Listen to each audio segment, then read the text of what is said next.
Friends, welcome to my channel. ఇవాళ cooking వీడియోలో మనం soya chunks and sweet corn fried rice ఎలా తయారు చేసుకోవాలో తెలుసుకుందామండి. ముందుగా బాండీ తీసుకుని అందులో ఆయిల్ వేసి సన్నగా కట్ చేసిన ఆనియన్స్ని బాగా బ్రౌన్ షేడ్ వచ్చేంత వరకు, లైట్ బ్రౌన్ షేడ్ వచ్చేంత వరకు డీప్ ఫ్రై చేసుకోవాలి. నేను వీడియోలో చూపించిన విధంగా చూస్తున్నారు కదా, ఈ విధంగా ఆనియన్స్ ఫ్రై అయ్యి బాగా బ్రౌన్ షేడ్ వచ్చేంత వరకు వేయించుకోవాలి. ఈ విధంగా వచ్చిన తర్వాత దాన్ని ఒక ప్లేట్లోకి తీసుకుని పక్కన పెట్టుకోవాలి.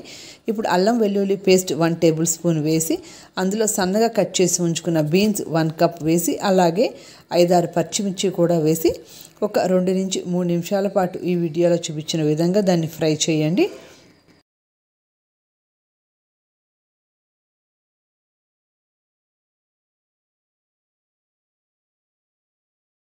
ఇప్పుడు బీన్స్ ఫ్రై అయిన తర్వాత క్యారెట్ కూడా యాడ్ చేస్తున్నామండి. క్యారెట్ కూడా 1 కప్ సన్నగా కట్ చేసి అవి కూడా మనం 2-3 మినిట్స్ పాటు ఫ్రై చేయాలి. ఈ విధంగా ఫ్రై చేసిన తర్వాత మనం సన్నగా కట్ చేసి ఉంచుకున్న క్యాప్సికమ్ కూడా 1 కప్ ఇందులో యాడ్ చేయాలి. క్యాప్సికమ్ కూడా యాడ్ చేసి అవి కూడా 2 నుంచి 3 నిమిషాల పాటు బాగా ఫ్రై చేయాలి.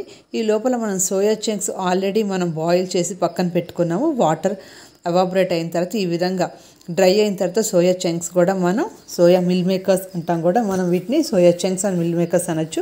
వాటిని కూడా 1 కప్ తీసుకుని ఈ విధంగా నేను ఉడకపెట్టి పక్కన వేసి ఉంచాను. పక్కన పెట్టేసి అవి బాగా వాటర్ ఎవాపరేట్ అయిన తర్వాత అవి కూడా వేసి 2-3 మినిట్స్ పాటు వేయించాలి. ఇప్పుడు స్వీట్ కార్న్ కూడా ఆల్రెడీ బాయిల్ చేసి ఉంచుకున్న స్వీట్ కార్న్ కూడా 1 కప్ వేయాలి. అవి కూడా వేసి 2 నుంచి 3 నిమిషాల పాటు బాగా ఫ్రై అవ్వనివ్వాలి.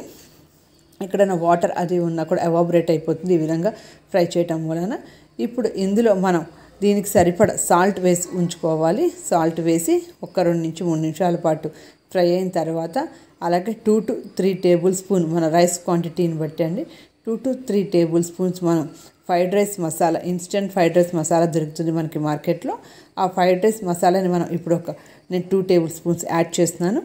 అది కూడా యాడ్ చేసిన తర్వాత ఈ విధంగా 2 నిమిషాల నుంచి 3 నిమిషాల పాటు ఉంచిన తర్వాత ఆల్రెడీ ఈ లోపల మనం రైస్ బాయిల్ చేసి ఉంచుకోవాలి. నేను రైస్కి సరిపడా సాల్ట్ అలాగే బిర్యానీ ఆకు, చెక్క, లవంగం ఆల్రెడీ వేసి బాయిల్ చేసి ఉంచాను. ఇప్పుడు ఆ రైస్ని కొద్దిగా తీసుకుని నేను దీంట్లో కలుపుతున్నాను. దీంట్లో కలిపి ఒక 2 నుంచి 3 నిమిషాల పాటు ఫ్రై అవనివ్వాలి. ఈ విధంగా ఫ్రై అయిన తర్వాత మనం 1 టేబుల్ స్పూన్ పెప్పర్ పౌడర్ తీసుకోవాలండి. అంటే స్పైస్ తక్కువ తినే వాళ్ళైతే కనుక 1/2 టేబుల్ స్పూన్ తీసుకోవచ్చు. నేను కొద్దిగా దీంట్లో మళ్ళీ ఒక 1/2 table spoon fried rice masala అలాగే 1 టేబుల్ స్పూన్ పెప్పర్ పౌడర్ వేసి బాగా కలపాలి. అంతేనండి, ఎంతో టేస్టీగా ఉంటుంది. రెస్టారెంట్ టేస్ట్ వస్తుంది, మీకు బయట తిన్న టేస్ట్ వస్తుంది. మీరు కూడా ట్రై చేయండి, చాలా టేస్టీగా ఉంటుంది.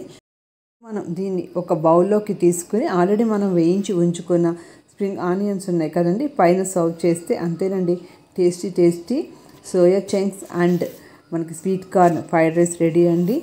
మీరు కూడా ట్రై చేయండి, ఎలా ఉందో చెప్పండి. ఫస్ట్ టైం కనుక నా ఛానల్ వాచ్ చేస్తున్నట్టు కనుక please like, share and subscribe to my channel. పక్కనే బెల్ ఐకాన్ దాన్ని క్లిక్ చేయండి. నేను వీడియోస్ అప్లోడ్ చేసిన ప్రతిసారి మీకు నోటిఫికేషన్స్ వస్తూ ఉంటాయి.